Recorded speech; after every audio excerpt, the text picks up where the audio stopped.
Okay, everyone, we are going to be getting started in just a minute. We're just admitting a few others from the waiting room, so thank you for your patience. And it is 2:02, so I'm going to get started. Good afternoon. I am Ruthie Myhall, the Director of Development and Alumni Relations at Carolinas College of Health Sciences, and the Chair of the college's Diversity, Equity, and Inclusion Committee. On behalf of our committee, I'd like to extend a warm welcome and our sincere appreciation to all of you for joining us today as we talk about women's health. October is widely recognized as Breast Cancer Awareness Month, but our committee wanted to extend that to address all the leading health concerns for women.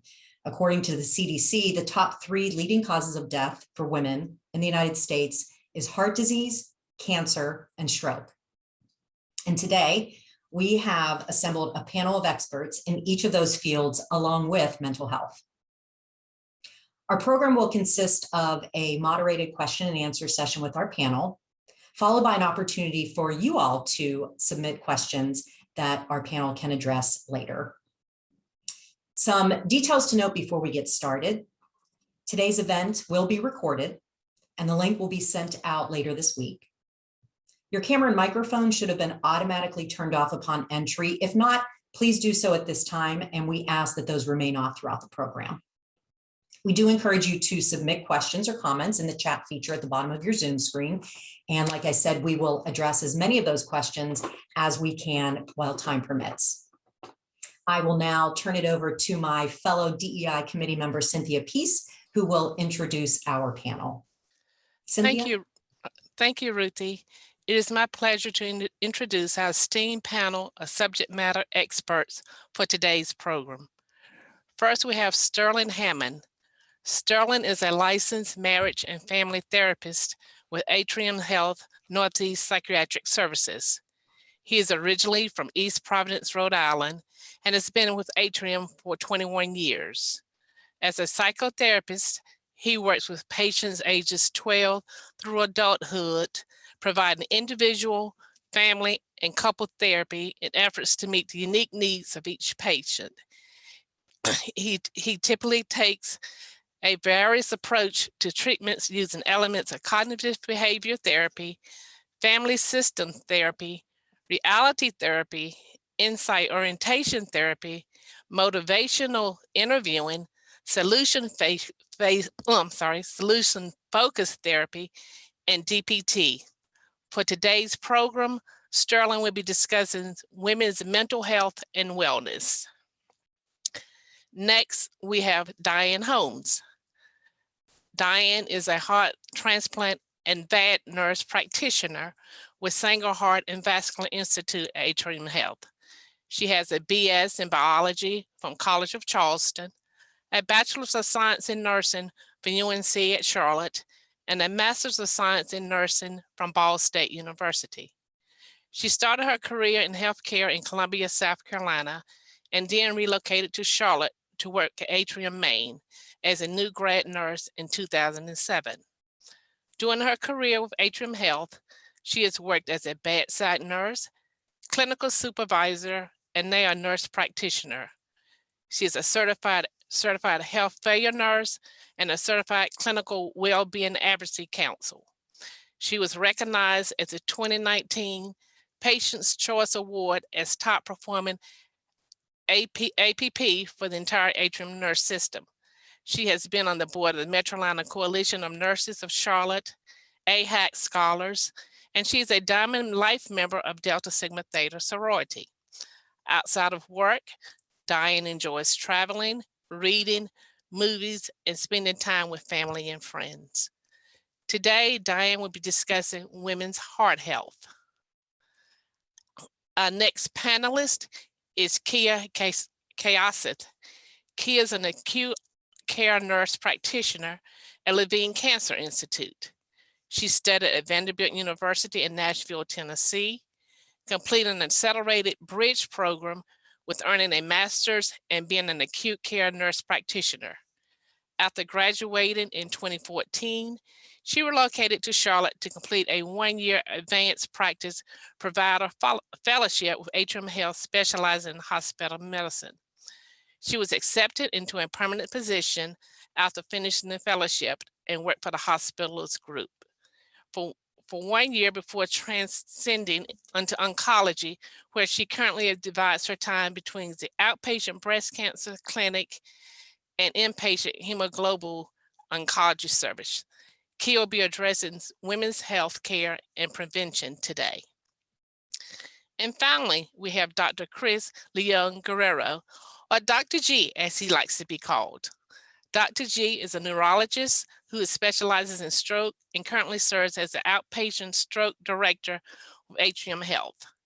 He completed his undergraduate and medical education at the University of North Carolina at Chapel Hill. He completed a 1-year internship in internal medicine at Carolinas Medical Center, followed by his adult neurology residency training at Duke University. He then went on to complete a vascular neurology fellowship at Washington University in St. Louis. Early in his career, he worked as an academic vascular neurologist, initially at Washington University in St. Louis, and more recently at George Washington University. He previously served as associate and ACGMA accredited vascular neurology fellowship at the George Washington University and serves as the program director. He has a long-standing passion for medical education and has won numerous journalist awards, including Neurology and Annals of Neurology. Additionally, he remains active in stroke research and has published in widely accepted peer-reviewed journals. Today, Dr. LG will be discussing stroke prevention and care for women. Thank you for all who are participating in today's event. Now back to you, Ruthie. Thank you, Cynthia. I hope just hearing all of that, you all can see why we're very excited about the panel we have today and these subject matter experts. So let's get started. We are going to first start talking about women's cardiac health. And I am going to direct the first question to Diane Holmes. Diane, statistics indicate that heart disease is the leading cause of death for women in the United States. Your practice is in heart failure and transplant services. Can you speak to why death from heart disease is so prevalent among women?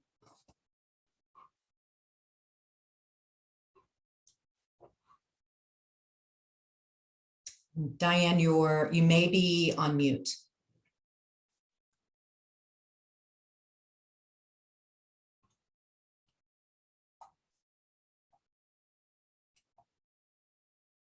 Okay, well, we'll come back around to Diane's question. So Kia, I'm going to move on to the topic of cancer. So as I mentioned earlier in my opening remarks, October is Breast Cancer Awareness Month, and some would say it is the cancer that gets the most attention from the public. What are the 3 most common cancers for women in the United States today? Well, Ruthie, you are absolutely correct. In October, I don't think that there's any shortage of pink. There's pink everywhere. People in pink in support of breast cancer, which working in the breast cancer clinic, I absolutely love to see. So you can probably guess that breast cancer is the most common cancer in American women. In 2021, it'll probably account for about 30% of all new cases of cancer that's diagnosed. But that being said, cancer treatment has come such a far way, especially in breast cancer, that we have a lot of people who are being diagnosed with breast cancer, but also a lot of people living with breast cancer, undergoing treatment, doing very well, and a lot of breast cancer survivors. And I think that's the reason why breast cancer gets a lot of attention, especially when October rolls around. And then, beyond breast cancer, there's lung cancer and colorectal cancers, and those 3 make the top 3 most common cancers. And together, they will account for about half of all cases of cancer in women. Thank you, Kia. Appreciate that. Dr. LG, talking about stroke, can you talk a bit about the symptoms of stroke and if there are differences in stroke symptoms between men and women? Yeah, of course. Thank you for having me here today, Ruthie. Very excited to always talk about stroke. As far as in terms of stroke symptoms, I think many people are aware of it. There's been a huge national campaign by the American Heart Association to get out the acronym Be Fast, and that stands for balance, eyes, face or facial weakness, arms or weakness in the arms, and speech. That could be slurred speech or getting your difficulty getting your words out. And the T is for time. These are all sorts of symptoms that individuals can have from stroke, and it just depends on what part of the brain is being affected. The main symptom that you'll notice that distinguishes stroke from other neurologic conditions is the acute onset. So it's somebody that has acute onset neurologic dysfunction or symptoms that tips you off that this could be a stroke. As far as symptoms varying between men and women, that's a complicated question. So the answer is yes and no. For some framework, it depends on the stroke subtype. So there's different types of stroke. The most common type of stroke in the United States is what's called an ischemic stroke, or I like to simply refer to that as a blockage stroke. And then the other second most common subtype is called a hemorrhagic stroke or a bleeding stroke. As Ruthie had mentioned, stroke is a leading cause of death in the United States for women. It ranks either second or third in terms of death. It has an even greater predilection for minority women, African-American and Hispanic women in the United States, ranking somewhere oftentimes as the second leading cause of death. The symptoms can be variable for women because they can be prone to different stroke subtypes that men are less prone to. There's one less common type called a cerebral venous thrombosis that young women in particular can be prone to.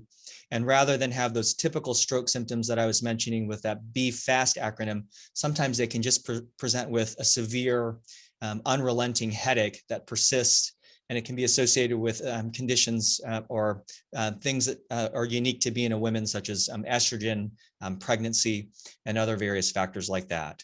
So in general, the symptoms for most strokes are going to be similar between men and women, but it is important to note that there are certain stroke subtypes that are more unique amongst women, that being cerebral venous thrombosis, and particularly in younger women. Thank you, Dr. LG. We appreciate that. Sterling, we're going to talk a little bit about mental health. Data from the World Health Organization indicates that although overall rates of psychiatric disorders are almost identical for men and women, there are significant gender differences in patterns of mental illness. Would you explain those differences? Sure.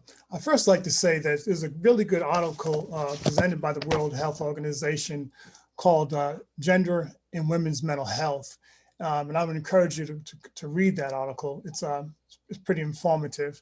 One of the things is that mental illness is common today, but it still goes undiagnosed by physicians.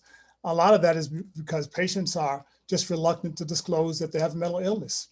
For women, depression is the most common mental illness disclosed, followed by anxiety and somatic complaints. For men, it's alcohol dependence and antisocial personality traits. That's very interesting. Because women are they're more common to disclose that they have mental illness, and they're more common to willing to work on their mental illness versus men. We tend to view mental illness as a weakness, therefore we don't seek treatment.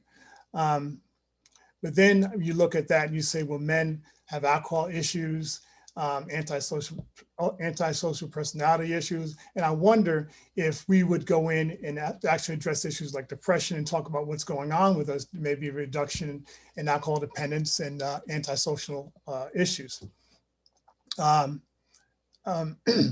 There were no differences in regards to severe mental illness, such as schizophrenia and bipolar disorder. Pretty much was equal on that with men and women. And some of the participating factors that contribute to women are, gender differences, gender discrimination. Women have different roles, work roles, household responsibilities, parenting responsibilities. Women traditionally are the ones that take care of other family members. They're also exposed to domestic violence, especially during this time of COVID, where there's lack of resources and they're home, and sometimes they're home more with their partner versus before they weren't there as often. And also they're prone to sexual abuse. And those things account for poor mental health. Then you have things like a tragic sense of loss, humiliation, or entrapment, where women feel that they can't leave situations. Primarily, the financial resources they do not have. They care about their children, so they stay in situations that are not always healthy.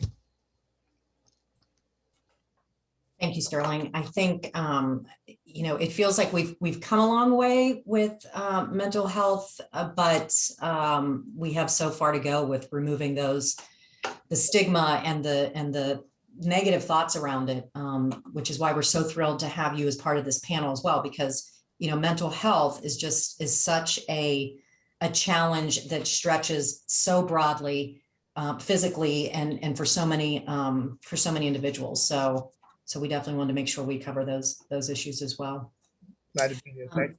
Thank you. Diane, I see that you're back. Actually, you were never not back. We just didn't have you set up properly. So thank you so much for being here. I'm going to circle back and ask the original question, which was statistics indicate that heart disease is the leading cause of death for women in the United States.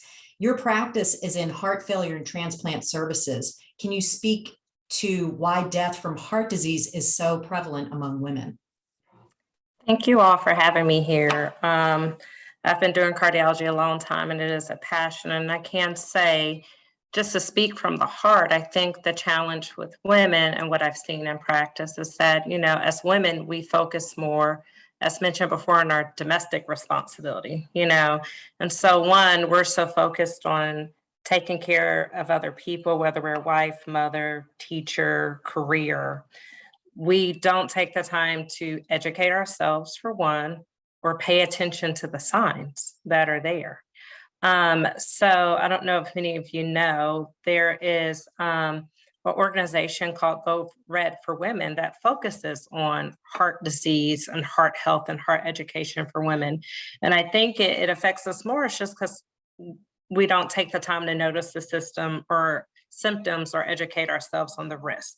So risk of heart disease, as we all know, is family history of smoking, diabetes, high blood pressure, not being active, being overweight, making sure we're eating and maintaining a healthy lifestyle.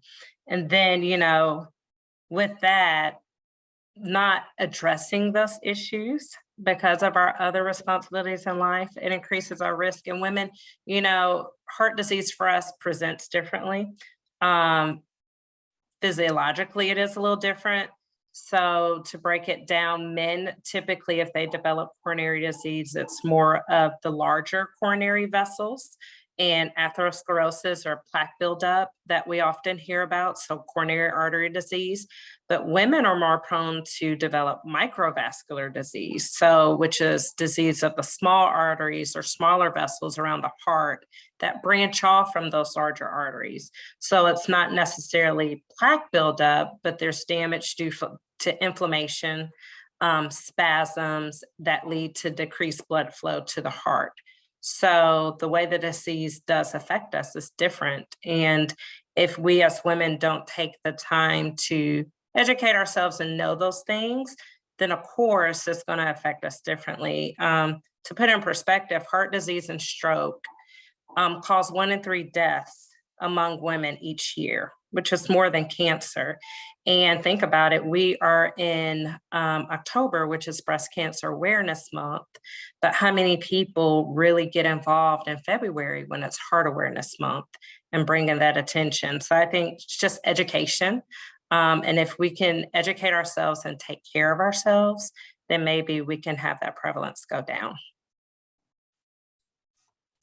Thank you. I'm actually going to, I think that was a good segue into the next set of questions, because first of all, I do think it is probably shocking for those of us not in a clinical healthcare setting that, that the rates and the statistics that you just shared, that they are what they are, because we do, it's almost what we're seeing so much, which is, as we talked about, pink and breast cancer awareness, but, heart disease being the number one cause of death for women is staggering.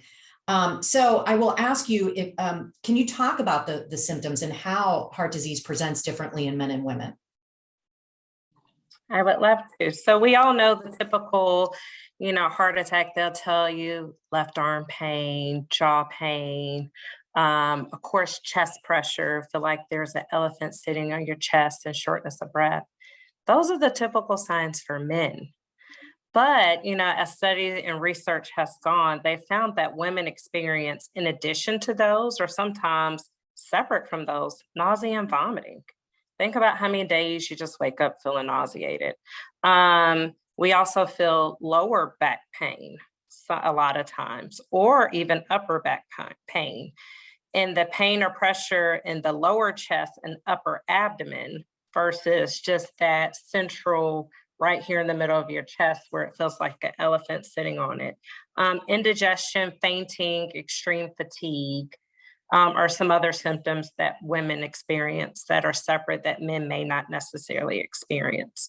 And so how many times have you heard someone's gone to an emergency department, they've had more GI symptoms and it just got dismissed when it was actually their heart? And so we see a lot of that. And so that's why education is key and just getting people to pay attention to their bodies and the symptoms they're feeling. Thank you. I think we do all, well, I shouldn't say we, but I think a lot of women do assume that, if you're having a heart attack, you're going to have the most, it has to feel like I'm literally having a heart attack, like there is that elephant on the chest. So I think that's really important to know that there are so many other symptoms.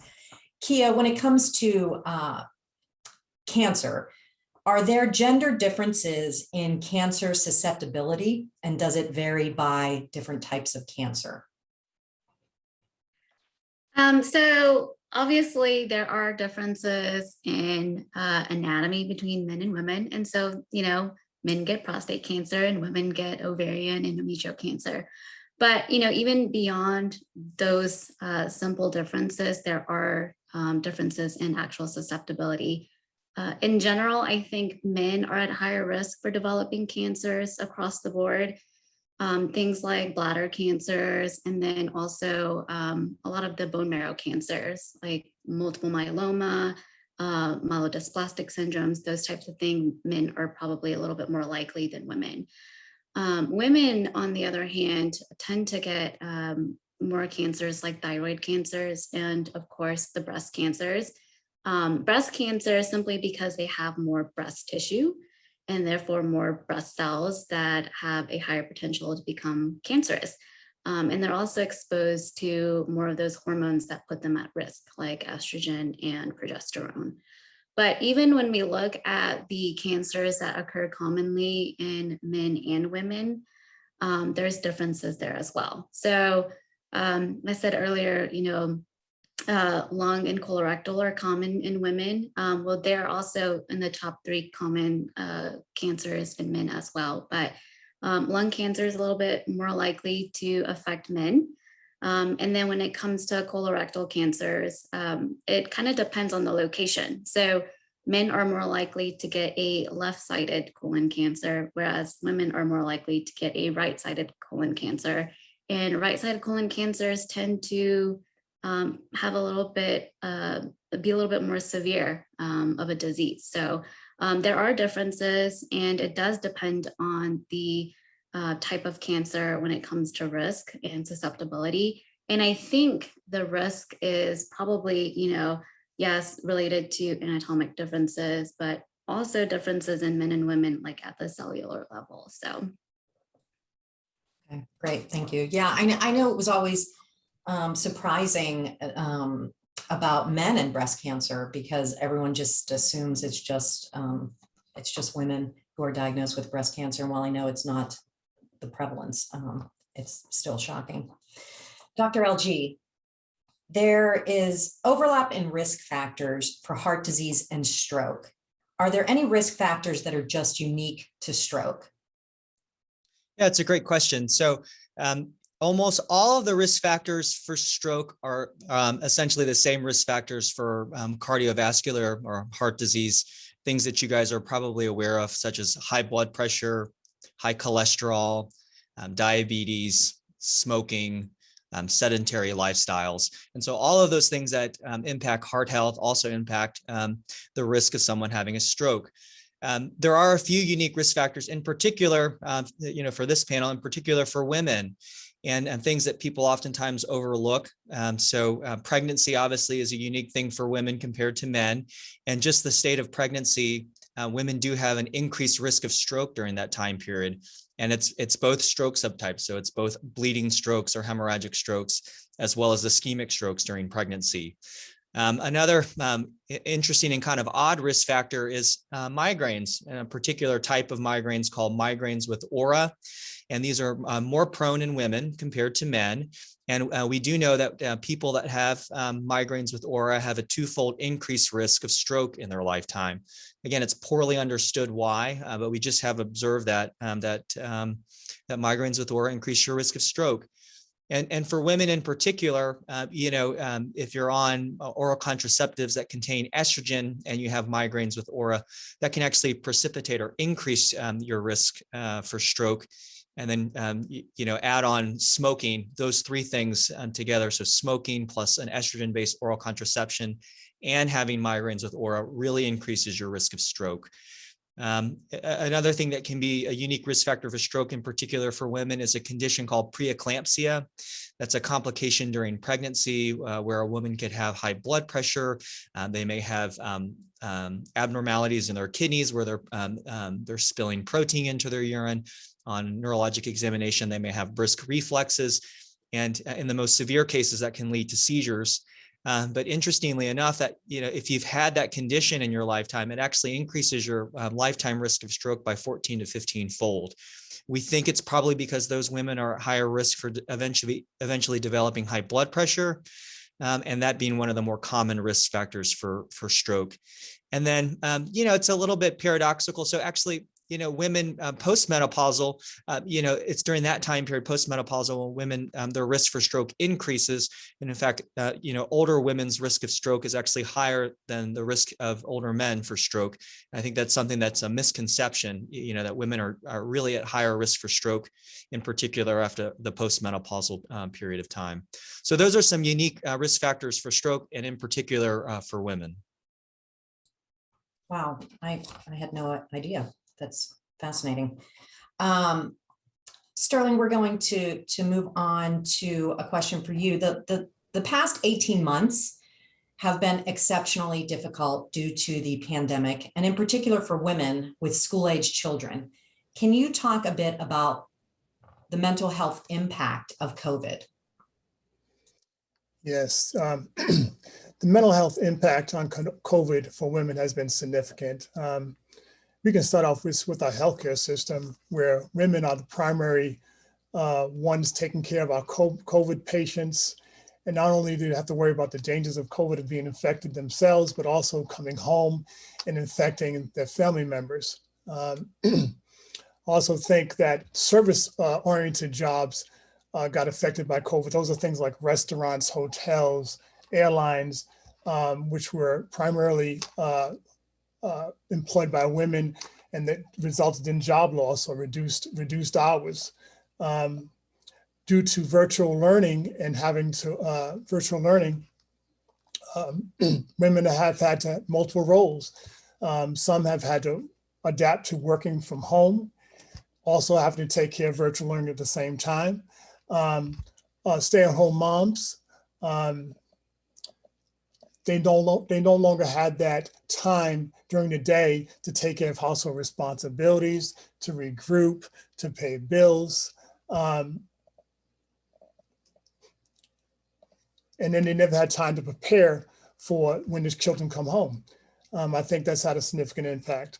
Greater responsibility for childcare.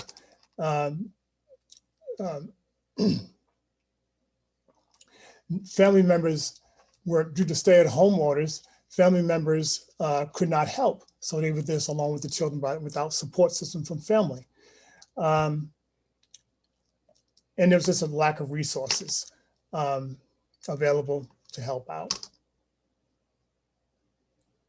Yeah, it feels like it will be, several years from now, I feel like we're going to look back and see the full effect, the broad effect of all this, but in particular on mental health globally, because clearly this is not just an issue for the United States.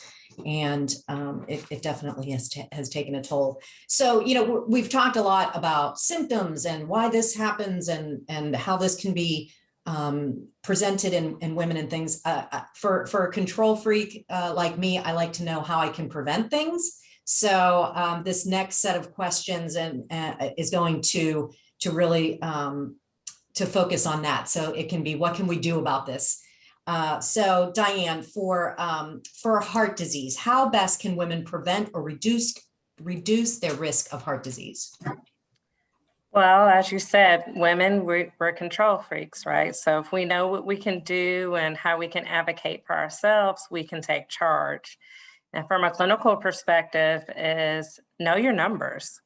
You know, be honest about what your blood pressure is and how high your cholesterol is. First of all, schedule an appointment with a doctor, an annual physical. I tell my patients this all the time.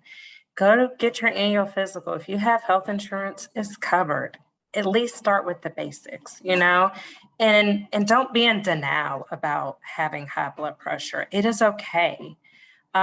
There should not be, I feel like there's a stigma, especially amongst some communities and ethnicities where people don't want to admit that they have high blood pressure. They don't want to take a pill. You know, it's like, oh, I'm just stressed. That's why my blood pressure up. No, you look at your family history.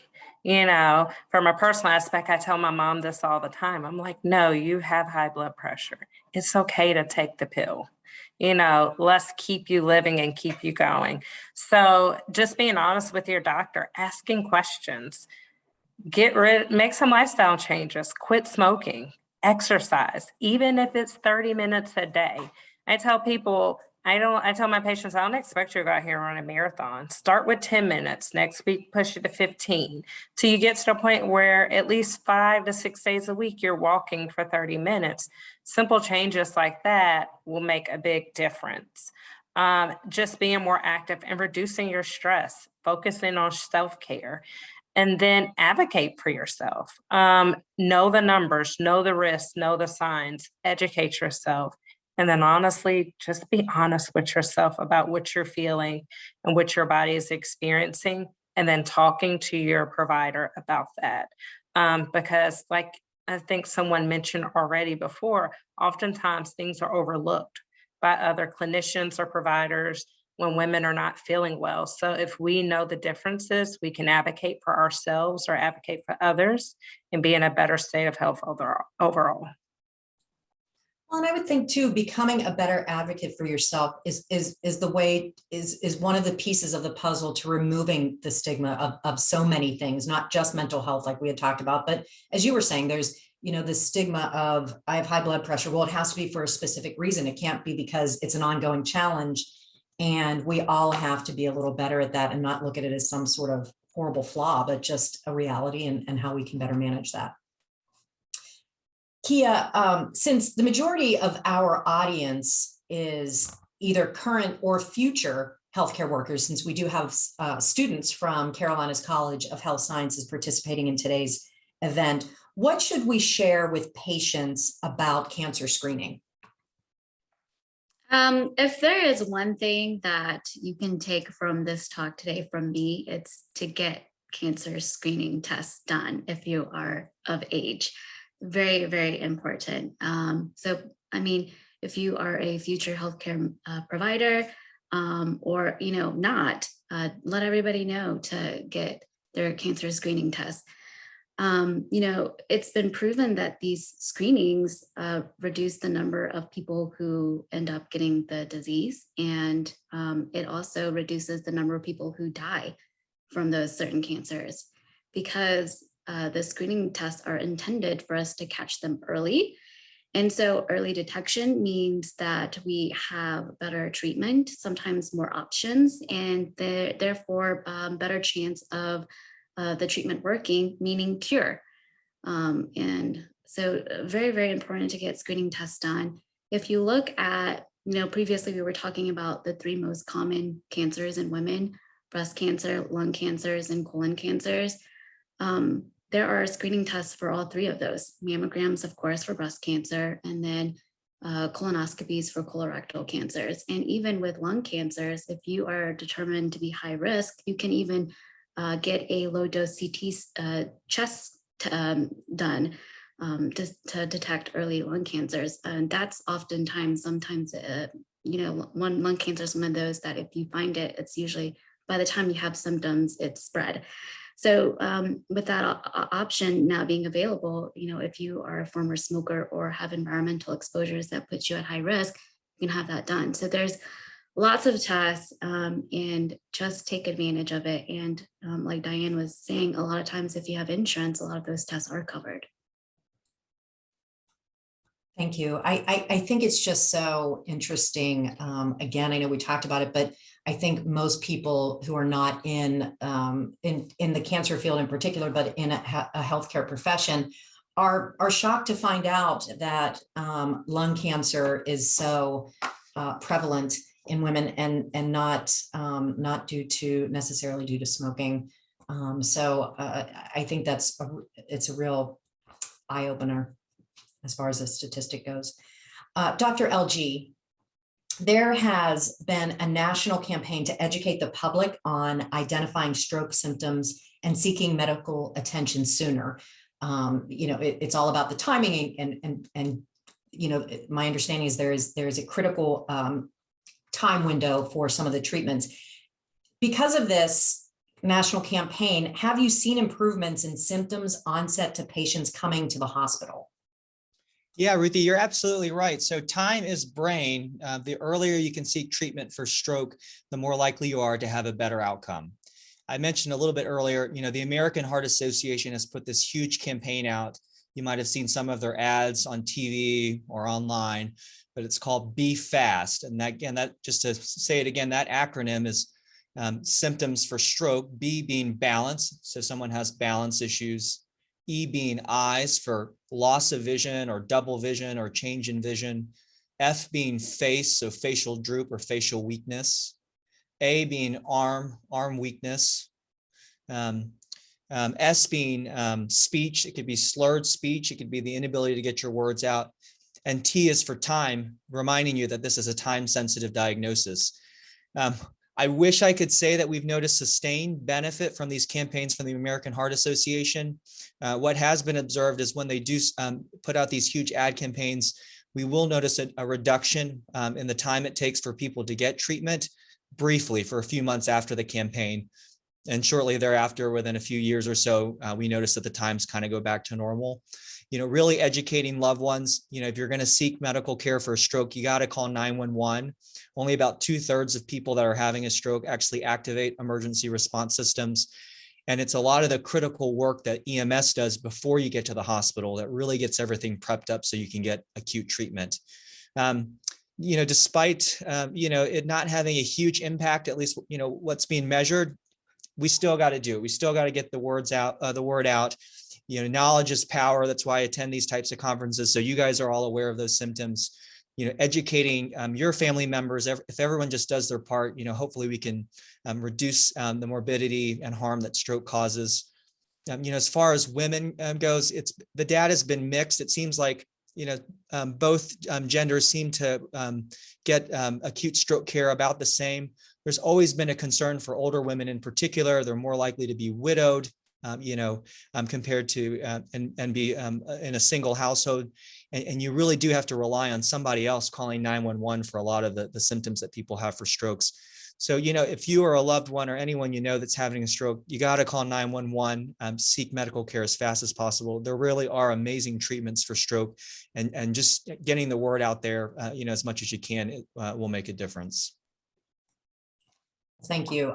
You have one person that you educated today, because now I know what Be Fast means. So, there's one more person out there, and I will be sharing that.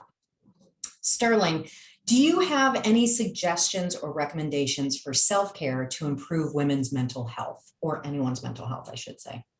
Yes, I sure do. I have 3 particular things I'd like to talk about. One is to have a good support system.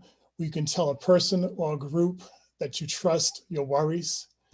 Having happy distractions, find something that you enjoy doing, such as mindfulness, yoga, reading a good book, something that gives you energy. So when you go back to parenting or going back to your normal routines, you have the energy you need to take on that responsibility.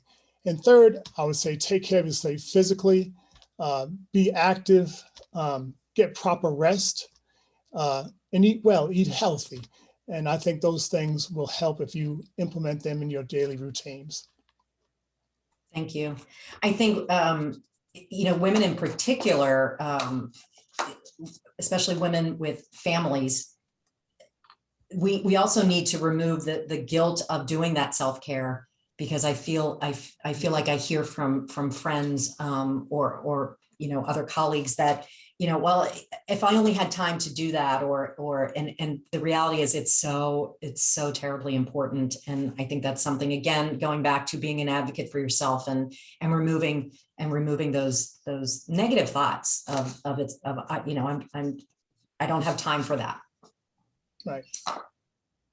So the final question, I'm going to ask the same question and just direct it to everyone, but this one is along the lines of social determinants of health, and social determinants of health are described or defined as the conditions in the environment where people are born, where they live, learn, work, play, worship, and age that affect a wide range of health, functioning, and quality of life outcomes and risks. So which of these are most highly correlated with each of your areas of specialty? And Diane, I'm going to start with you. Which social determinants of health would you say are most highly correlated with heart disease? Honestly, all of them play a role, but I will say, just based off some statistics that I want to share with you, I definitely think ethnicity and where you work, where you live, and awareness plays a role, because as simple as Hispanic women are likely to develop heart disease 10 years earlier than non-Hispanics, and only 1 in 3 Hispanic women are aware that heart disease is their #1 killer. So just depending on where they live, what they have access to, physicians, healthcare, all that plays a role. And the same when it comes to African-American women, ages 20 and older, 49% have heart disease, and only 1 in 5 African-American women actually leave. They're actually at risk. And 58% of women, African-American women, are aware of the signs and symptoms, and only 36% of African-American women know that heart disease is at their greatest risk. So if you're, depending on where you live and what kind of healthcare you have access to, and the education and knowledge that you have access to, that's just going to put you at greatest risk. So like I said earlier before, advocating, sharing, talking about these things, knowing your risk, and access to health is the biggest challenge for a lot of these communities. They have no idea, they don't know. And when you don't know, you can't do better. So I think when it comes to access to health in minority populations, that's their biggest challenge. Thank you. Kia, which social determinants are most highly correlated with cancer? When you talk about risk of cancer, I would say, all of them pretty much can determine your risk for developing certain cancer. Your access to certain diets, what you eat, can put you at a higher risk for one thing rather than the other.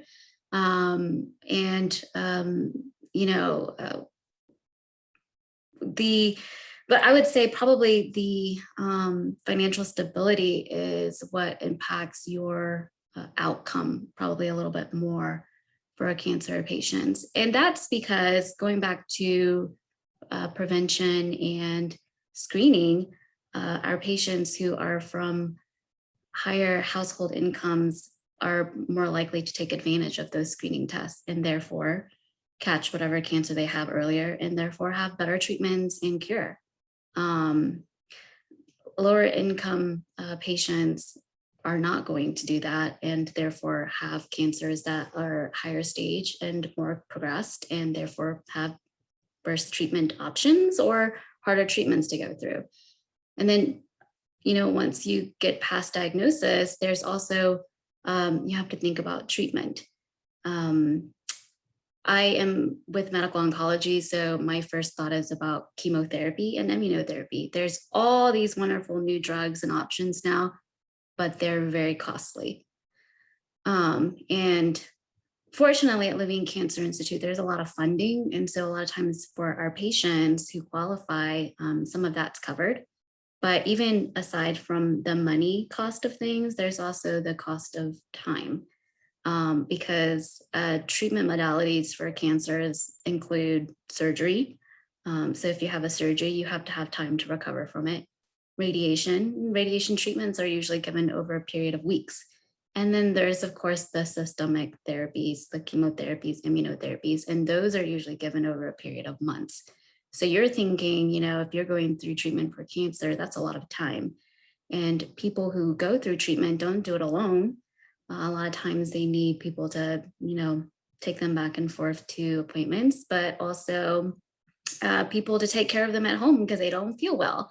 And so you have to think about time that those loved ones and family members have to take as well. So when it comes to treatment and outcomes, it can be a financial burden for our patients. And sometimes those who have more and are a little more financially stable tend to do more. And so that's, I think, a huge inequality that I see in cancer care. Yeah, and it reminds me too that, you know, as if you're treating the whole person, you have childcare that also comes into play if you're not feeling well, or if you're trying to get to treatments, and what stress does for some of the treatment if you're under a lot of stress and if you're not able to make it. So I do think it's a lot of these social determinants affect so many more things than just kind of the obvious factors. So that's definitely something to think about. Thank you. Dr. LG, what social determinants would you say are most highly correlated with stroke? I'm in the same camp as everyone else. I mean, really, all of those social determinants have a huge impact.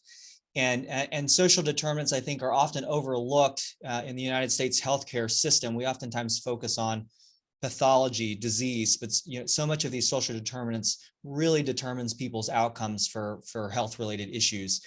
I will say, just like the other panelists, socioeconomic status has a huge impact. You know, when you look at people's outcome, in particular for stroke, it's a no-brainer. Those with more access to more resources in general have a tendency to do better pre-stroke and post-stroke. They have more access to rehabilitation services, preventative measures compared to those that are less fortunate. And then in particular, underserved and marginalized ethnic groups, minority groups, gender orientation, you know, those groups are in particularly at higher risk for stroke and getting appropriate services, you know, after stroke. It's obviously very complex, and you know, there's probably not one simple fix. There's just a lot of societal issues that put these individuals at higher risk for stroke and other health-related issues. But really, I think a good starting point is just understanding that there are biases and differences on how we treat individuals. And I think at least being mindful of that, you know, at least I try to be a little bit more mindful of that, you know, to try to approach each patient equitably and fairly, so that we can at least work past some of these, you know, uncontrolled, you know, health determinants to give these people the best outcome.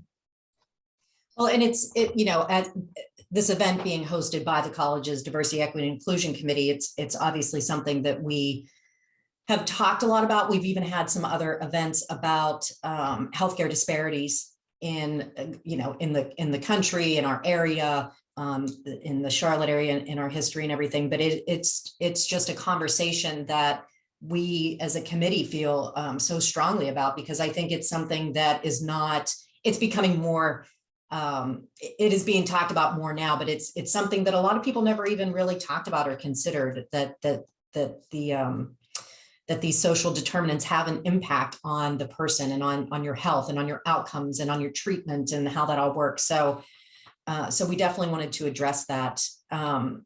Sterling, I'm gonna turn to you for the same question, but when it comes to mental health and wellness, do you feel that there are social determinants that are associated in that area as well? Yes, looking at these determinants, it's very hard to single out just one.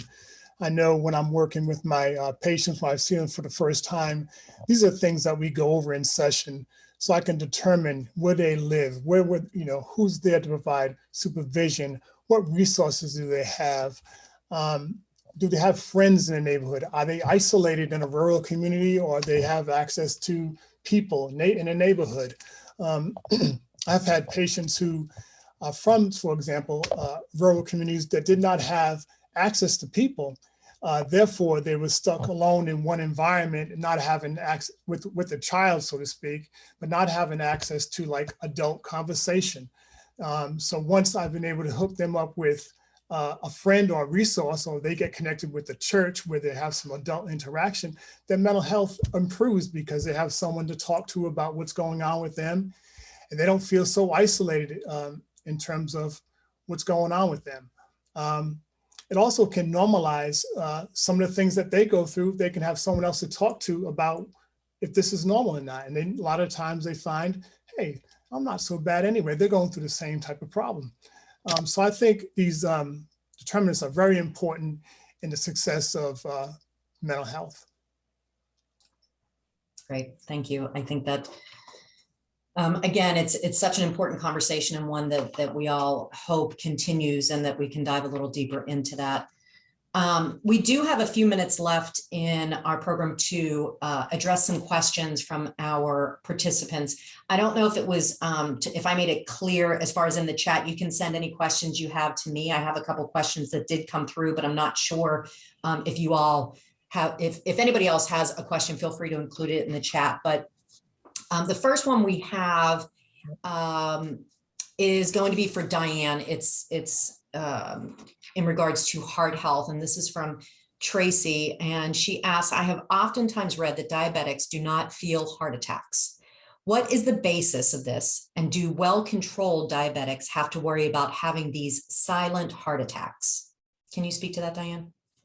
So what I will say is, yes, heart disease can be silent. Do we really know overall why? I think that's still being researched to my knowledge. I have, in my years of practice, I haven't seen anything specific other than sometimes heart disease for women is silent.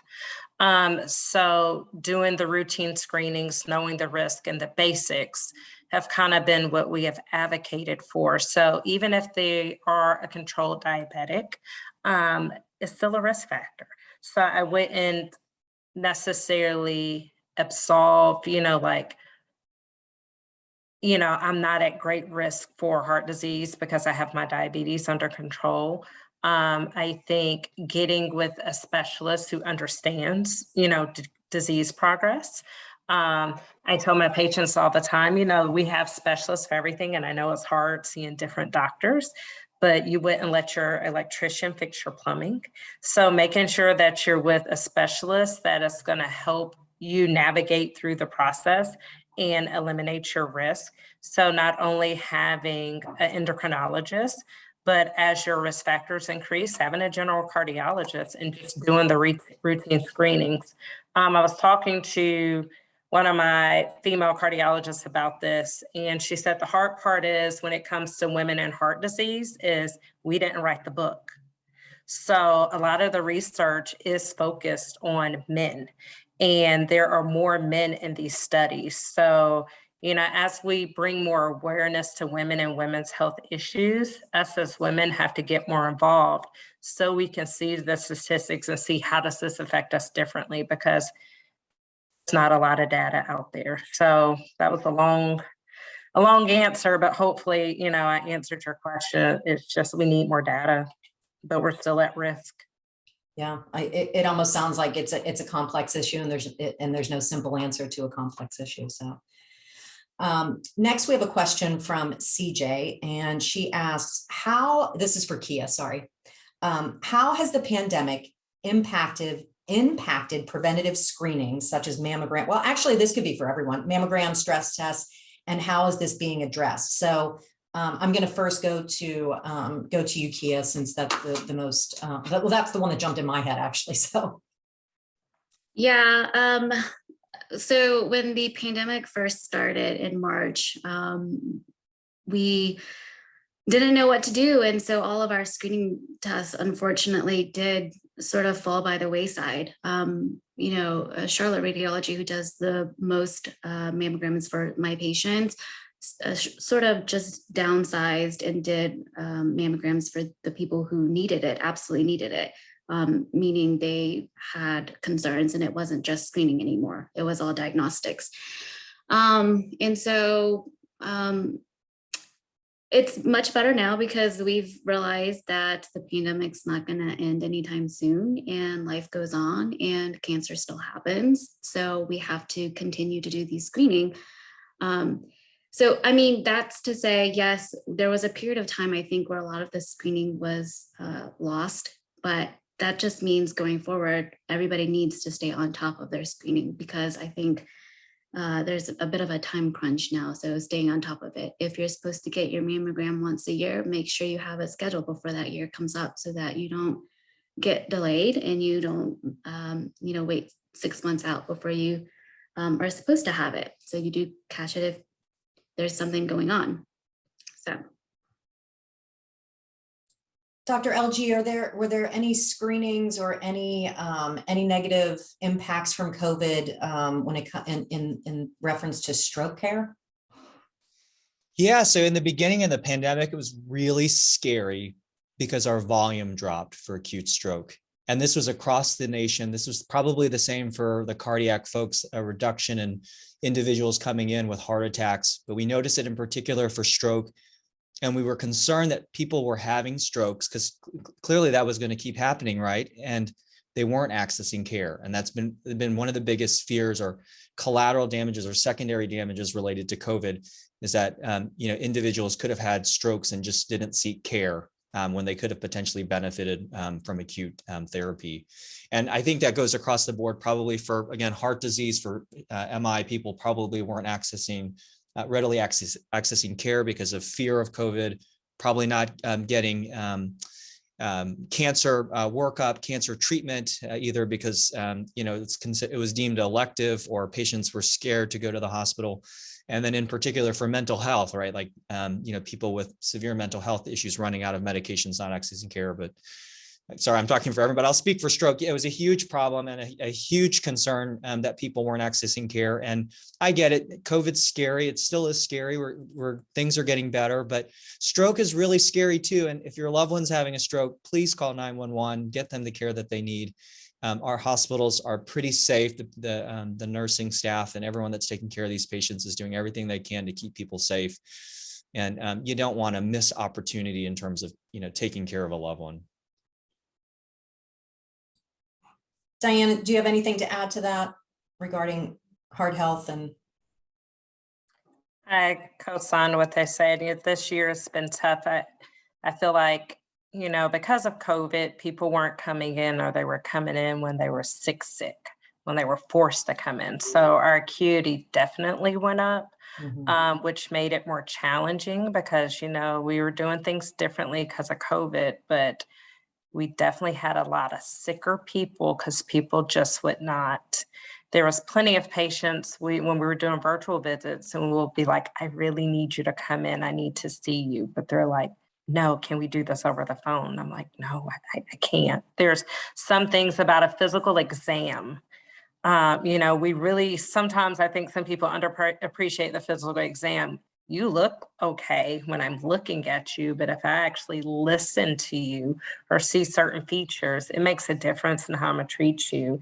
And so that was definitely the challenge. People just came in sicker. They came in when it was like 1 foot in the grave, and we're like, Yeah, makes sense. And Sterling, I know you had already addressed this with the impact that COVID had on mental health. So, we we've seen that it has affected every aspect of health in our lives. So unfortunately, we are out of time. So if I didn't get to any of the questions in the chat, I apologize. I feel like we could go on for days about this.